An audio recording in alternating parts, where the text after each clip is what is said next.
Les armes allaient-elles se taire? À Kramatorsk, dans l'est de l'Ukraine, pour ceux qui voulaient y croire, c'était la seule question qui vaille au lendemain de l'annonce d'un cessez-le-feu unilatéral de 24 heures par Vladimir Poutine. J'ai entendu 5 explosions. Je pense que cette ordure mérite d'être tuée. Voilà, gloire à l'Ukraine. 2 tirs de roquettes sur des immeubles résidentiels, selon les autorités ukrainiennes.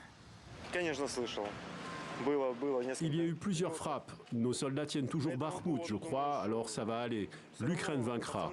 Il faut battre ces animaux. Il n'y a pas d'autre mot pour les décrire. Mais si Bakhmout tombe, Kramatorsk va souffrir durement.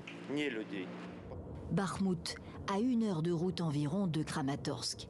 Là aussi, les tirs d'artillerie ont résonné ce vendredi de sources indépendantes.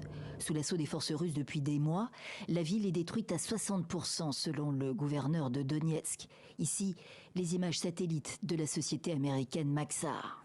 Des tirs, les séparatistes pro-russes en font également état sur des quartiers résidentiels et des positions militaires à Lugansk et dans la région de Zaporijia, entre autres, affirme le ministre russe de la Défense.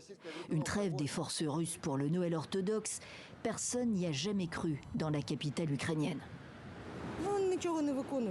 On ne peut pas faire confiance aux Russes, jamais. Quoi qu'ils promettent, ils ne le font pas. Ils ont dit qu'il n'y aurait pas de guerre, aujourd'hui ils attaquent.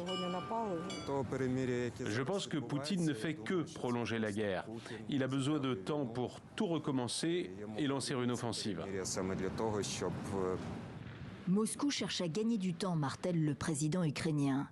Si la Russie voulait vraiment cesser le bain de sang, elle se retirerait d'Ukraine immédiatement et mettrait fin à cette guerre maintenant, affirme pour sa part le Pentagone.